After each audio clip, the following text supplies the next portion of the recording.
let's face it, in this day and age, everyone is getting on camera. And I want to show you and share with you 6 tips on how to get over your fear of getting on camera, especially if you are looking to start your own business. It's one of the fastest way to get attention, and it's also the cheapest. I mean, I'm on YouTube and it's totally free, and I can talk to people and they can find my stuff later. I can do all sorts of things, like especially social media. So social media is there's so many different platforms that you can get on for free, but it does require you to get over your fear of getting on camera so you can promote yourself and promote your business and promote the services that you provide to help change someone's lives, right? So if I was, in my clinic, if people have these major injuries, they have lacerations of their tendons and nerves, or they want to avoid surgery and they're like, I have so much pain and the doctor keeps telling me I have to have an injection or surgery.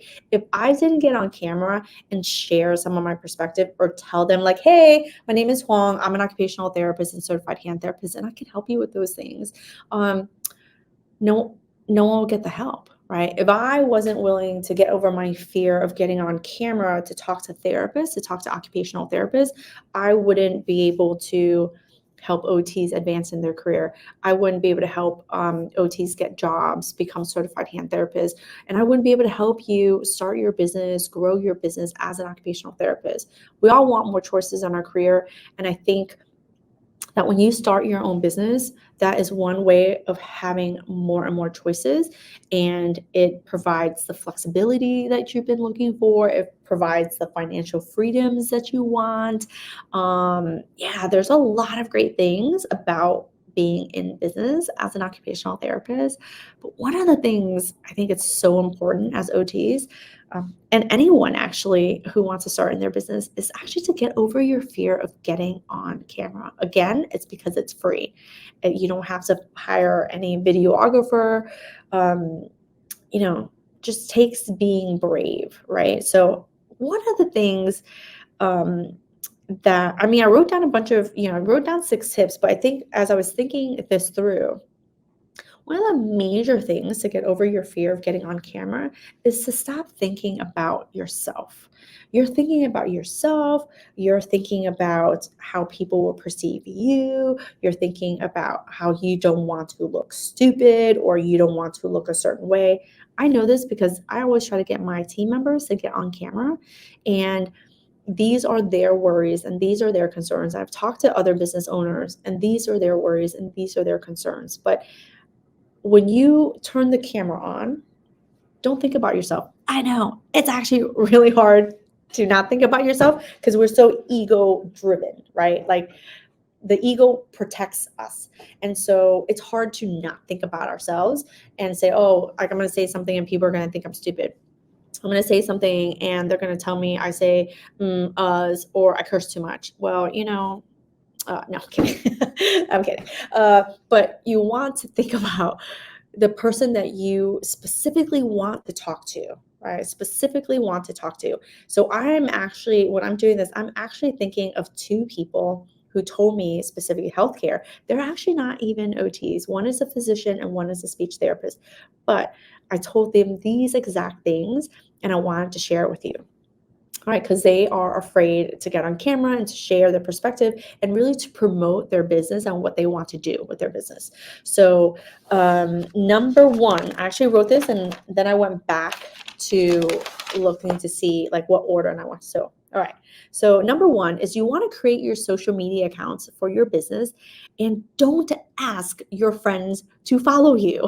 That was one of the biggest mistakes that I made when I first got started, because in order to look like I had people following me or liking my stuff, I asked my friends and I asked my family. And the thing is your friends and your family, those are the ones that you fear judgment from the most. So if you fear judgment and it's subconscious, you're not being like, I'm afraid of them. You're not necessarily saying that. Subconscious. You're subconsciously fearful of being judged by your friends and family. So start your social media channel and don't invite none of them people, right? Don't tell none of them people. Don't say anything about them, right? Don't tell them to follow you yet. Not yet. Not yet. Soon, but not yet. And I would say that that was probably one of my biggest mistakes because I had everyone following me, but then it did slow me down. It stopped me for a while because I was like, oh, but this person might say something, or that person, or they'll, sometimes they mean to be encouraging, but they're not. So anyway, so yes, go out and get your own followers.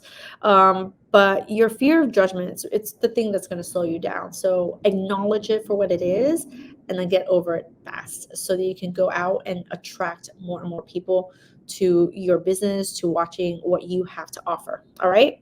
All right. So that's number one, start them social media accounts, right? Number two is take pictures, batch them out, take a bunch of pictures, but making it relevant to what you do and the services you offer, right? Just everything. Like, so when I started, I did hands. I did everything about hands, shared everything about hand therapy. The thing is, what I was attracting to my clinic was actually other therapists, and I wasn't attracting my potential patients. I thought I was attracting them, but I wasn't. But that's okay. I learned from that within months after all the questions that were coming in were actually from therapists and not potential patients. But take the pictures, batch them out, make them relevant to what you do. So always think about who you help, what you can do for them, what service you can provide, how are you going to change their lives. It's sometimes it's easier when there's other people in it. So I mean, I used to, when I was alone, when I was completely alone, I would just ask my patients if they would be willing to take pictures with me, and I would set up a camera. You can get like a cheap tripod, and I would just set it up, and take a picture of, doing therapy. But hey, do whatever you need to do to get started, but get started by taking some pictures of relevant things. Number three, so one is get on social media.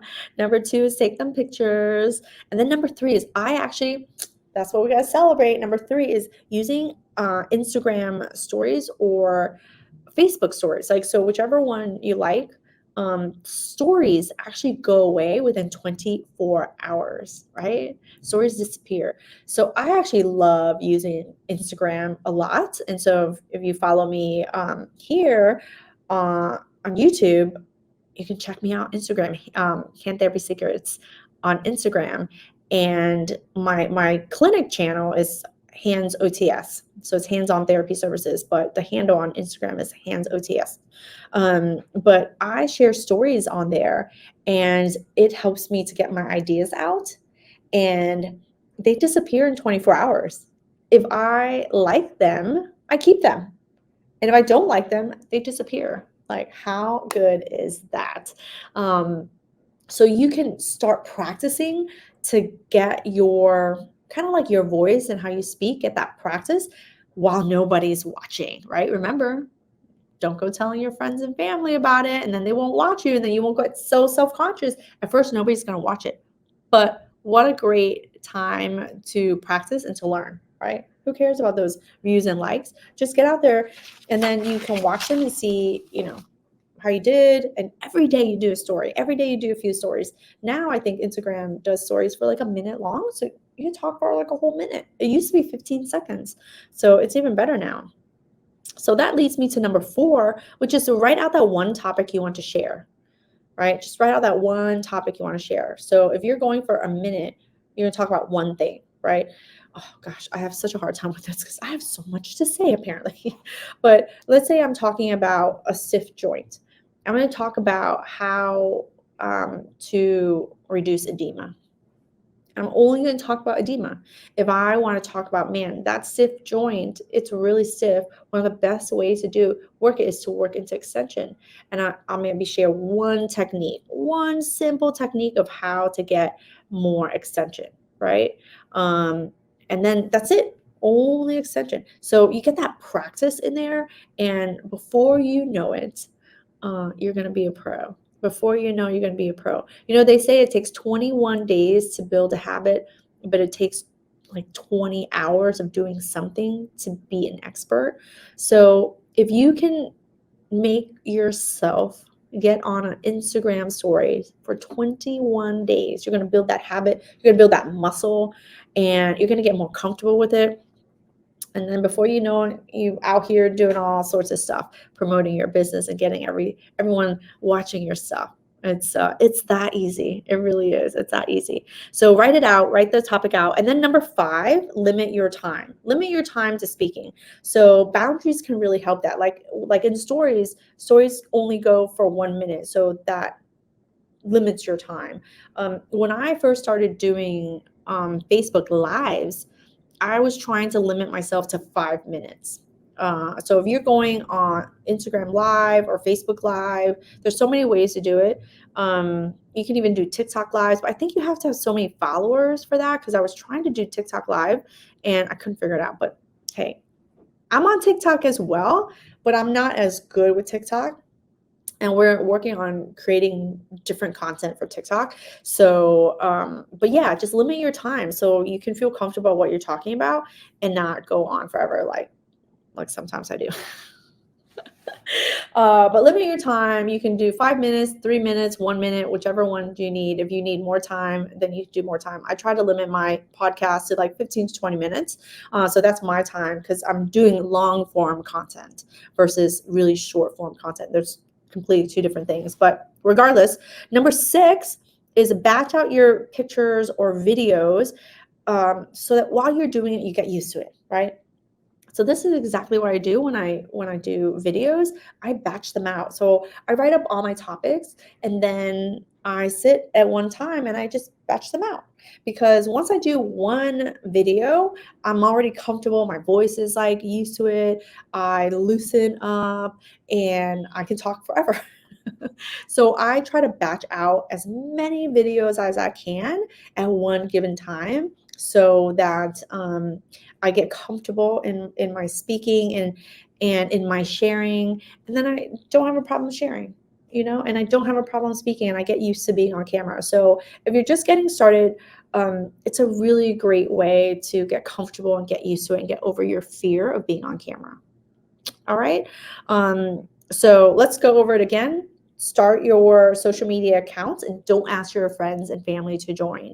Number 2 was take pictures, batch out, take the pictures of relevant things that you do. Number 3 was share on stories, whether it be Instagram stories or Facebook stories, right?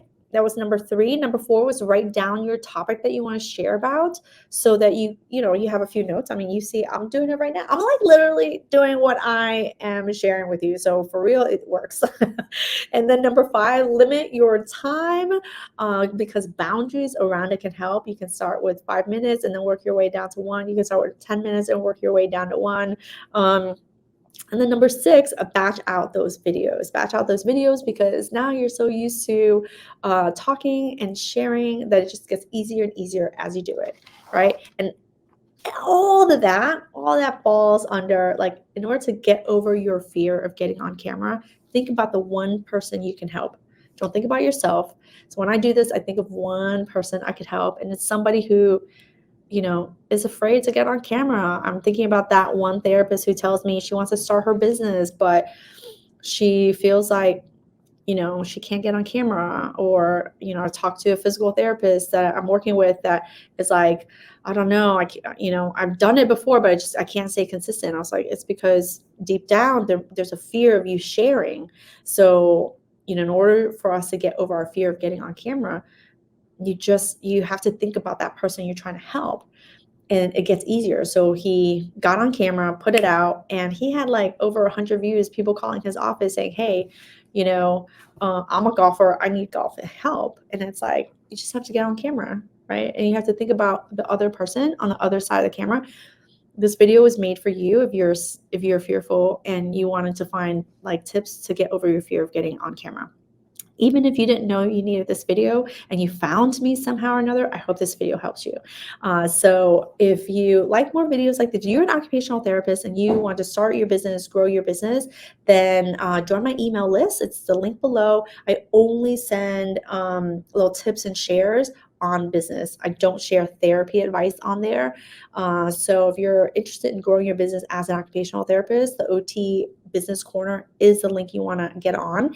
And if you like videos like this, Feel free to hit subscribe, like the video, and leave me a comment and let me know what else you want me to talk about, because that's how I make videos like this for you. All right. Thanks again for tuning in. Peace out. Until next time. Hey therapy friends, it's Huang here. Thanks again for watching my video. And if you like videos like this that can help you just crush it in the hand therapy world as an occupational therapist, then hit the subscribe button and enjoy the video. Thanks again for watching.